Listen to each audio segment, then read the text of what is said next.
My name is Cameron Barberi. I'm here with George Bailie. George, where were you born at? I was born in Yonkers, New York in 1949. Really, how was it there? It was a great city to grow up in good times, and had lived on a very hilly section of the town, so they didn't have, all they had were snowplows back in those days. There was no salt spreaders, so we had to run to the streets to sleigh ride on and go down and have a lot of fun. Good time growing up in the 50s. Yeah. Yeah. Did you come from a military parents, or what would they All do? of my father served in World War II. All my uncles served in World War II. And I said, okay, well, at some point in time, I'm going to serve also. That's how'd you when your experience joining in? You were just saying. Back in I graduated high school in 1967. I wasn't a what they call a stellar student. I did not have the grades at that time to go to college full time. So I went to community college on a part-time basis. I was working for my father in the city as a messenger for his photographic company. And in, let's see, it was late January, February 1968, I got a notice to go down for my physical down in New York City. And I went down and followed 300 guys through this building in my underwear for 8 hours. And at the end of that 8 hours, they gathered us all together in this huge room. And I remember it distinctly. There's this sergeant came in, an Army sergeant. He was more of a place rather than a person. He was just huge. And I'm a skinny little kid. And he tells us to all line up, count off by threes. And we did that, and he said, everybody with a number 3, congratulations, you're gonna be a Marine. And I turned ashen white. I said, oh, wow, I really can't do that. I want to serve, but Marine was just a little out of my league. So I went back to my home in Yonkers and went down to the recruiting station, and I enlisted in the Air Force, and they took me. I went in April of 1968. I was in basic training, and my mother got a letter in the mail saying that I was drafted into the Marine Corps, and they said, well, you have to go to Lackland Air Force Base and get him because he's already in. So I was safe for at least the 4 years. Now, your time in basic, how was that? Basic was that was a wake-up call. It was, you don't know what to expect. I remember the morning that I enlisted, had to go down to the city, 5 o'clock in the morning, and go down to the same building that I went down for my physical. It was Whitehall Street, and they swore us in to take the oath, me and a couple hundred other people. And then they broke us up into groups of who's going in the Army, who's going in the Air Force, who's going where. And there were 5 of us, and the oldest person in our group was a fellow that was 27 years old and enlisted in the Air Force, which was beyond me. I didn't know he was going to get drafted at 27. So they put us all together and made him the leader of the group, and we had to get to the bus station uptown. From the bus station, they bused us to Kennedy Airport and flew us down to San Antonio. Landed, I don't know, it was 7:30, 8 o'clock at night, and you're tired. You don't know if you're coming or going, and you get to get off the bus, and there's this person who's just screaming at you, get your butt off that bus, get down here, line up. Don't smile, don't say anything, and it's just culture shock. And they're throwing stuff at you. You got to do this, got to do that, got to do. It's 2 o'clock in the morning, and they finally let you go to bed, and it didn't take much.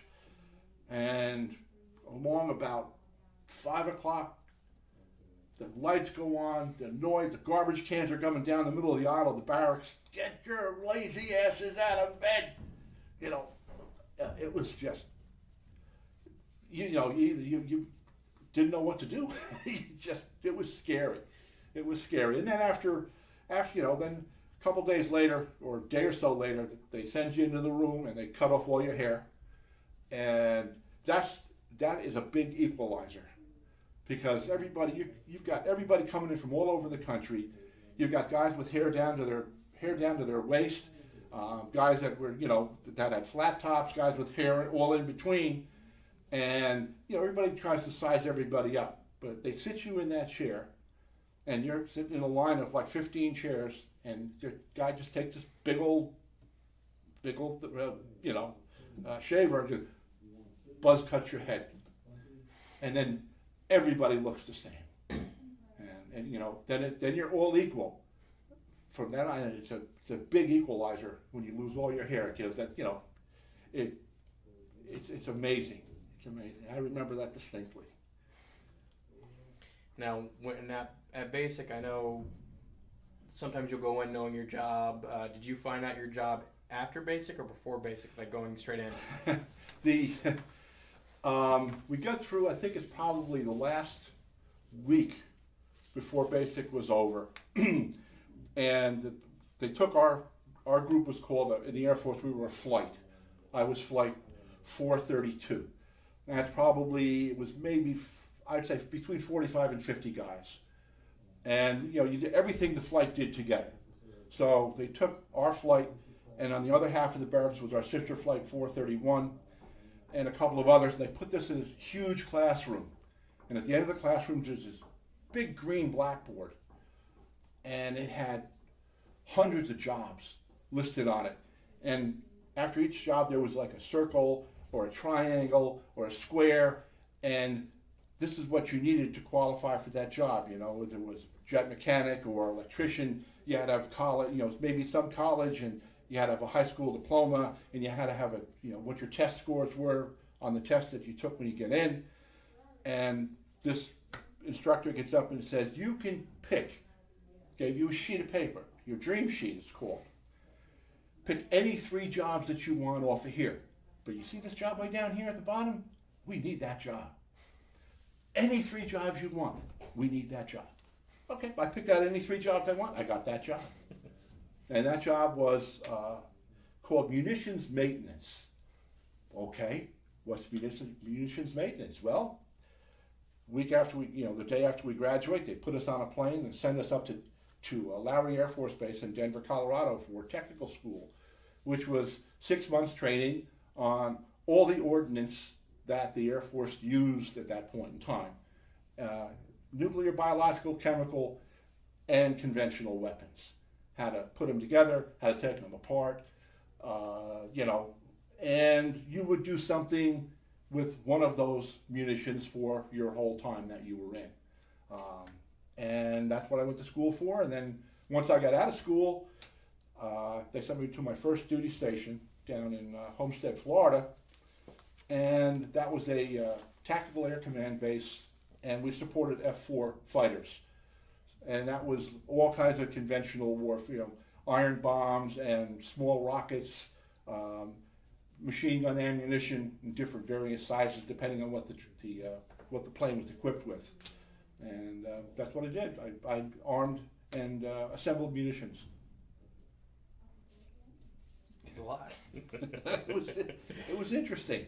It was interesting. So how were your early years in the Air Force after tech school, after basic?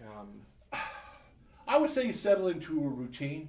My first 6 months, 7 months in was basic, and then tech school, and then first duty station was myself and 4 fellows that I was in school with. We were all from the East Coast. I was from New York, 2 guys from Pennsylvania, 1 fellow from Maine. And we all got orders after tech school to go to Homestead, Florida. So we all decided somebody's going to buy a car, and we're all going to meet at one guy's house, and we did in Pennsylvania, and we all drove down to Florida together, 4 guys in a 1968 Firebird convertible. Now you know that it's not a big car. If you're familiar with a Camaro, it's a bit back then, a little bit same as the Camaro except the Pontiac, convertible. And we had 4 guys with duffel bags and a trunk this big. So fortunately, he had a rack on the back of the car, so we put all the duffel bags in the back. You couldn't see out the back window, and I'm 6'4", and if you put me in the back seat of a Firebird, I'm sitting like this, kissing my knees. But we would switch off driving from Pennsylvania down to Florida. But your first duty assignment's always very interesting. That's when you get what the lay of the land is of being in service, and you learn, and then you start learning the ropes of how to coexist and get along, and what you got to do, more or less to get promoted. It was a good training tool, and South Florida wasn't bad duty, except in the summertime it was brutally hot. Barracks weren't air conditioned, but hey, we were in the. Everybody said you were in the Air Force, you had it made. That's a relative term, but it wasn't bad. We worked hard, but it was cool. I enjoyed it. I learned a lot. Now, in the early years, did you guys? How soon after when you got to Homestead did you deploy? I know this is around the time for Vietnam.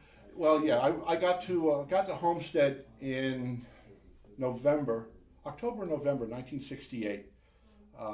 And figured I might be there maybe 6 months, 7 months, and then because everybody before that I talked to, you say you get to your new duty station, you learn the ropes, then you're going to get deployed somewhere, and you're either going to go to Korea, you're going to go to Okinawa, Guam, Vietnam, and I didn't even know Thailand existed. I think Vietnam, that's all you're going to go.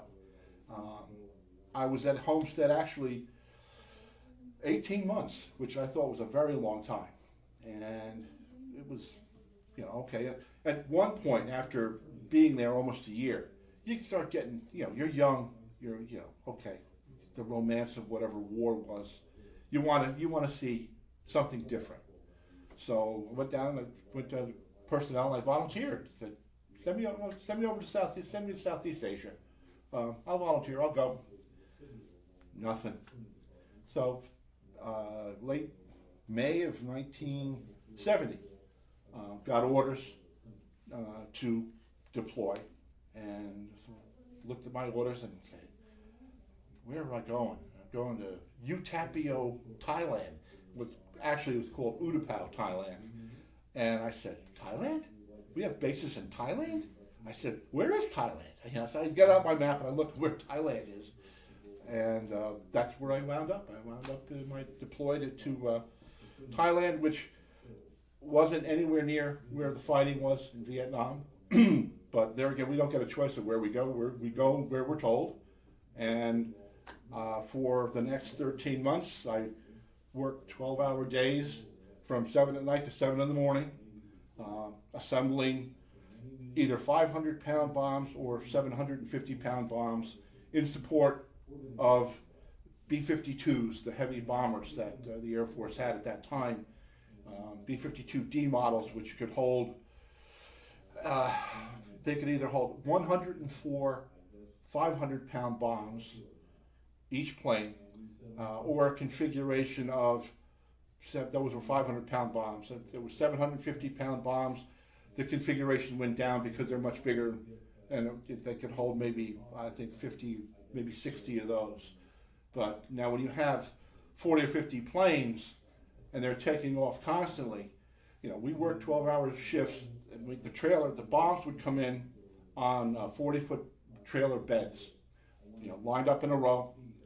And the building that I was in was called BABS, Bomb Assembly Building, where we would get the bomb in, and it had a hole in either end.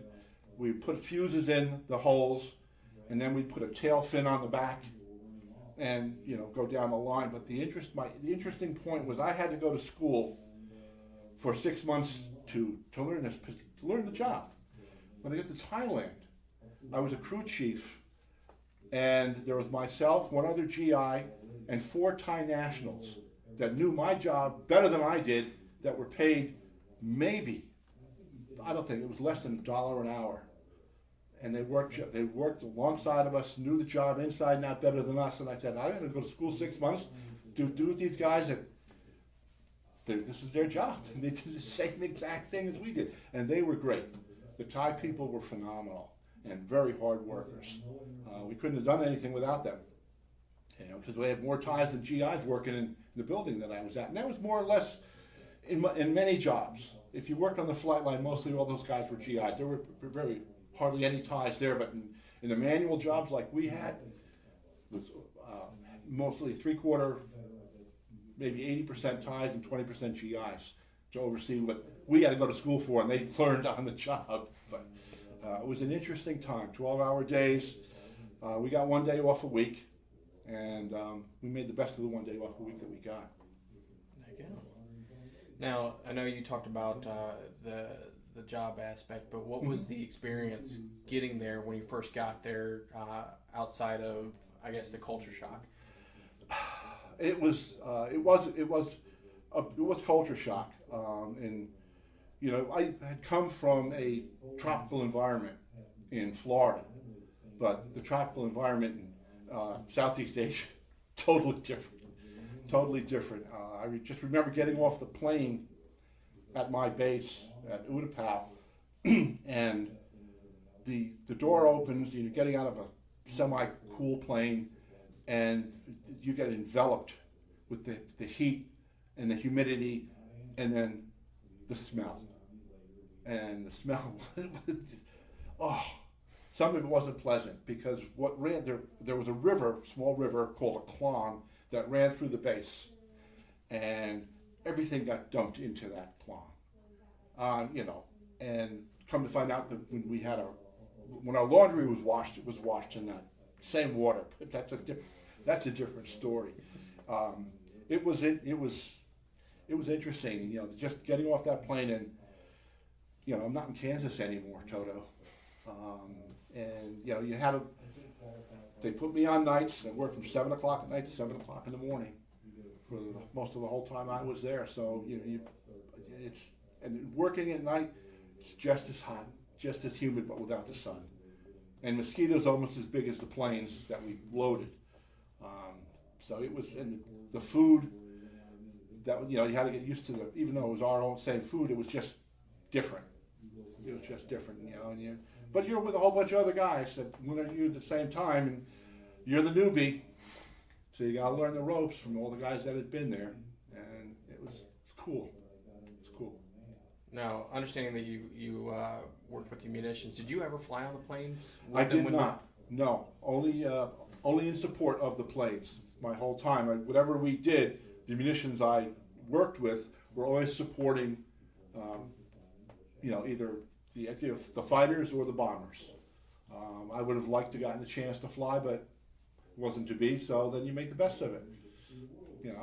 Understandable. Now, so I was gonna say that obviously there was no combat that you actually saw. Correct. But with loading all that, what were some of the high points of being deployed out to Taiwan? What are the high points? It's hard to pinpoint one high point. I would say it was just a whole learning experience for the 13 months that you're there, and you absorb the culture. There was a lot of people that went there that said, all I want to do is focus on my job, stay on base, not get involved with anything. And that's fine. But me, when I had time off, I'd like to explore the culture. I wanted to learn a little bit of the culture, find out about who these people are, that we're guests in their country, and not be the ugly American. Which at that point in time, it was sometimes hard, because you kind of, and we're the greatest show on earth, and everybody's inferior to us, and not really. It wasn't not true. Not true then. Not true now. But you're 19 years old. You're in a foreign country, way far from home. Fortunately, you're not in combat. There were some sapper attacks on the base, but it happened before and after I got there. Right before and right after. we were next door to Cambodia, only maybe 50 miles from the Cambodian border, and then it was a direct half an hour by plane from, and we were, from South Vietnam. So, yeah, there were a lot of stuff going on in Laos at that time, and there was a lot of sympathizers in Thailand also. So that, they tried to come on the base a couple times. The sappers got on the base and did some damage to some of the aircraft. But that was before and after I got there. It was no one high point, but I learned a lot. I grew up a lot. That's for sure. I would say my time in the service, would I do it again? In a heartbeat. I don't regret the decision I made at that point in time. My parents might think otherwise. My brothers thought I was crazy, but I said, this is what I need to do for me. And it helped me immensely to grow up and become who I am today. Now, was that the only deployment that you had in the Air Force, or did you go on Yes. any other ones? Yes. No, it was because of the time. I wanted to have more than one deployment in the 4 years I was in, but because I was at Homestead for 18 months, and I had 6. When I went overseas, I only had less than 2 years left. So when I came back, I had less than a year left, and that wasn't time for them to deploy me again anywhere, really. So that's just the way it worked out. I had the one deployment, and when they sent me back from Thailand, they didn't need the skill set that I had back in the States, so they involuntarily said, well, okay, you're not going to be in munitions anymore. We're now going to make you a security policeman. We're going to send you from the tropics. We're going to send you to North Dakota in the wintertime, and you're going to guard missile silos. Wow, that was a shock. That was a shock. If I had, in hindsight, if I knew then what I knew when I got back from over there, I would have extended my tour for another 6 months, because when I came back after that, it would have been Christmas time in 1971, and with like 4 months left, I could have gotten an early out and gone back to school. But I stayed in exactly 4 years to the day. They let me out from the day I went in, April 25th, 1968 to April 25th, 1972. Now, going back to deployment, I know this is a little hard sometimes, the low points, some things that happened that really stuck with you.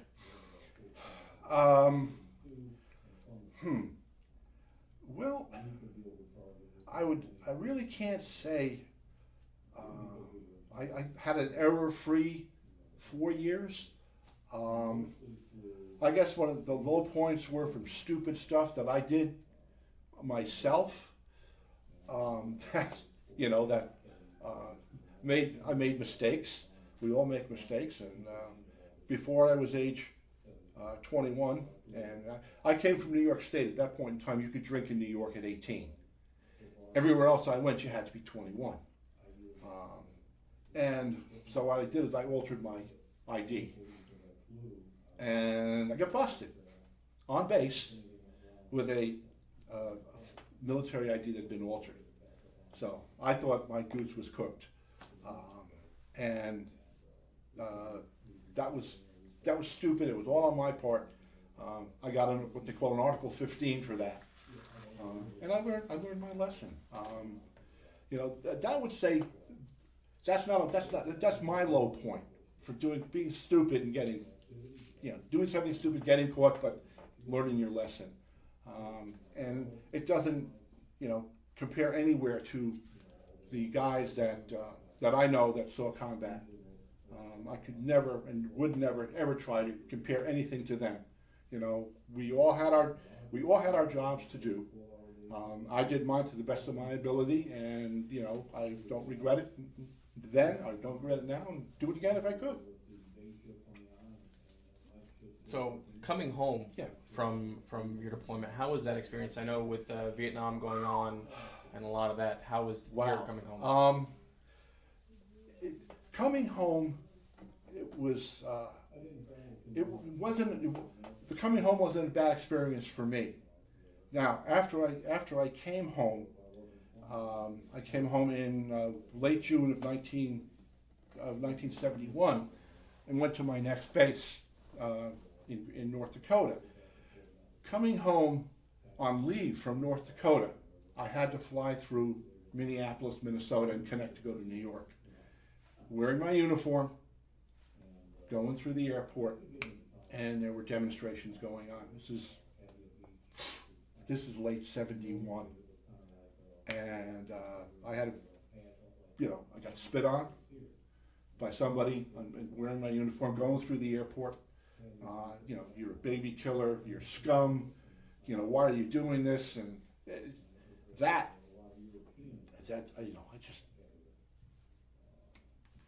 we just went on my way. I wasn't gonna stop and get engaged with anybody doing that. But that was my regular coming home. I was on a plane it was like, we flew from my base. They picked us up on our base. We flew from there. I believe we landed in Japan. And then from Japan, we went to Anchorage, Alaska. From Anchorage, Alaska to San Francisco. And then I had to fly from San Francisco to New York. So I was just flying time, not time on the ground. It was 22 hours in the air. And you're coming from tomorrow, you're flying into yesterday because you're coming back across the date line. And I got off the plane in New York, and I guess it had been a total of like 30 hours or so. Couldn't sleep, hadn't changed my uniform. I didn't know whether I was coming to go, and I landed in New York at, 6:30 in the morning. And my parents and my brothers were there, and I had a couple of cousins, and big banners and signs, welcome home. That was wonderful. That the coming home was, and it didn't get bad until when I came home on leave, and I had to go through that stuff. That made you realize that not a lot of people like what you're doing. And when I got discharged, it was like, people, they just want to hear it, just that nobody wanted to know about Vietnam or what happened with us or there, and we just kind of blended back into society, and nothing, no recognition, no nothing. Now, you were talking about getting out of the military. How was your life transitioning from military life, going back into trying to carry on after the military? Definitely different than it is today, because they give you your walking papers and they shove you out the front gate. That's it. Here you go. Thanks for your 4 years and goodbye. You're on your own. There was no. The VA was not very. They were useless back then. They did nothing. They had no. There's no guidance. I fended for myself. Came back, looked for work, and nobody was hiring veterans. I applied for different positions, and you don't have qualifications. You don't have, nobody cared. Nobody cared. So, what was the first job I got when I got back? Got out in April. And they said I could collect unemployment, and they gave me a very hard time about collecting unemployment, which I thought was pretty nasty after serving for 4 years. But they begrudgingly gave me, I think, $60 a week for some period of time. I forget how long that was, but it was enough to help out. And I got a job with a clothing store as an assistant manager for $95 a week for a 45-hour week. That lasted. I had that job from June of '72 till probably the end of the year. But it was nobody wanted to know you were a veteran. Nobody cared if it was. You didn't want to say the word Vietnam because of all the war stuff that was going on. When you got out, you just kind of blended back in best you could. And, you know, the educational benefits that we got, the GI Bill that was a blessing. You know, that was the one, at that time, was the one good thing that we had. It was, got me my college education, helped me buy my first house. The benefits, the GI benefits were wonderful. You had to really know your way around it, how to get them. There wasn't a lot of help to figure out how to get it all, but the college that I went to back in when I went back to college full time in 1977, after being married and having a child, and figured I better get this done. The college that I went to started a program just for vets, where you could go to school full time at night, and you would take 8 credits every 4 weeks. So in a 16-week period, you got enough to go. It would be full time. I went to school from 6:30 at night to 6 o'clock to 11 o'clock. We took 2 classes. Each class was 2.5 hours, twice a week, and that's how you can combine that 16-week course into 8 weeks.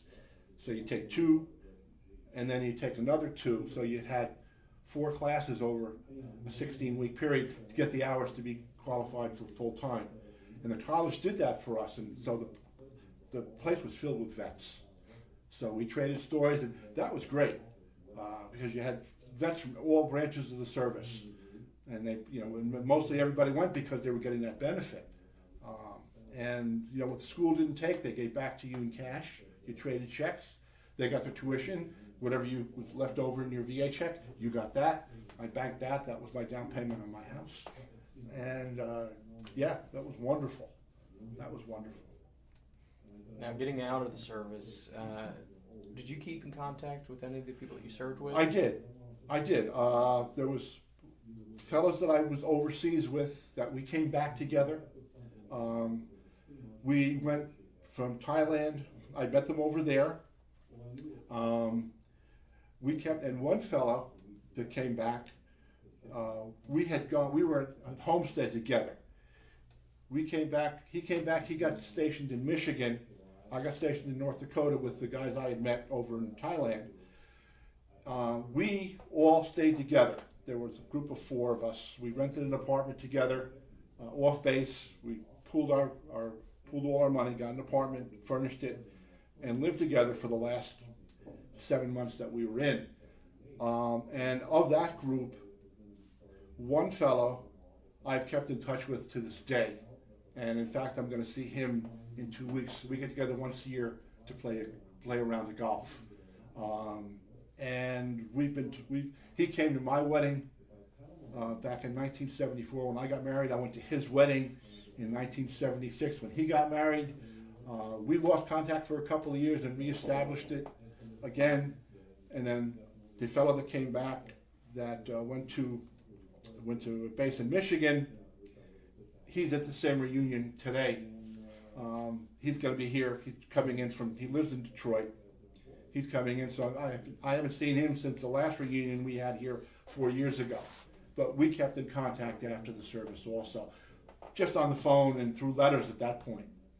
But now that social media is a wonderful thing to keep in touch and renew old friendships if you can find them. And I've found a few guys I served with, but seeing them, that's a whole different story. That's a lot of fun. Now, did you join any organizations after leaving? I looked into the local American Legion. They weren't interested.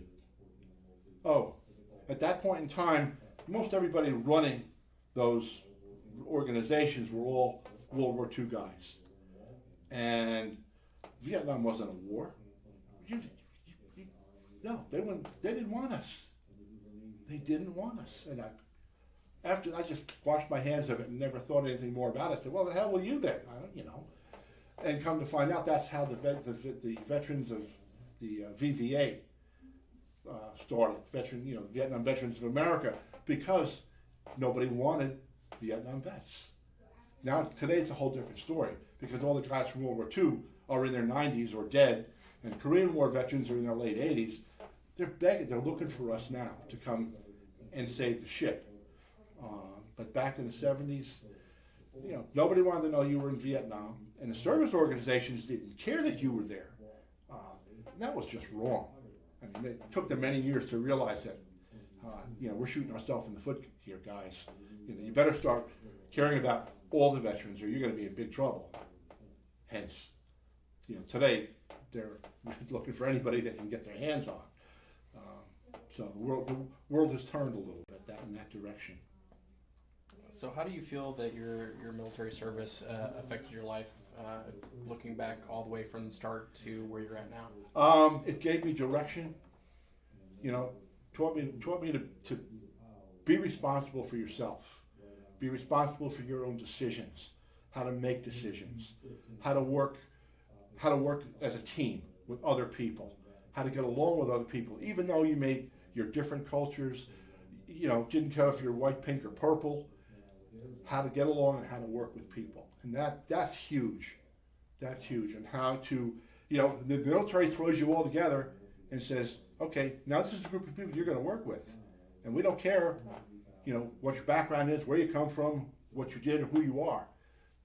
You got to make this work. And we made it work for the most part. And that's a great lesson to learn. When you're a 19, 20-year-old kid and you're kind of bouncing or ping-ponging around, you need some direction.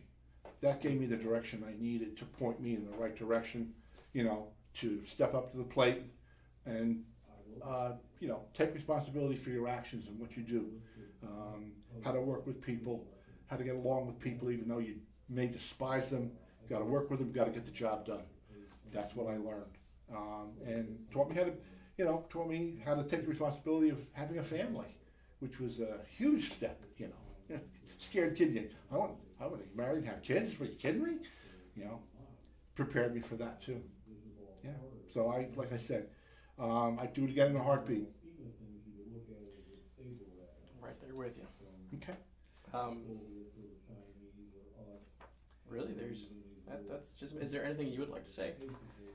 Other than I'm glad that I could do this. I think this is a wonderful opportunity, hopefully, for people in the future to look back on this and say, well, that's great. Look what those guys did. I wish there were more of it. That and I think this is. I got to give Ken Burns credit for doing this kind of stuff because of the interviews that he did, starting way back when he did the Civil War, and then he did all the other ones. But he interviewed the people that were still around, that were there to tell their stories, and the movie Band of Brothers, where and then Saving Private Ryan. They put the actual people that were there in the picture, so people got to know them, got to know what happened. You can't, if you have the people that were there, you can't replace that. But if you can interview them and have that for posterity, I think it's great, and I applaud what you guys are doing. Thank you. Well, we appreciate everything you guys did, laying the groundwork for us, and we really do. But I appreciate you coming out and speaking with us today. More than glad you guys, proud to be here. Glad you guys would have us. Thanks.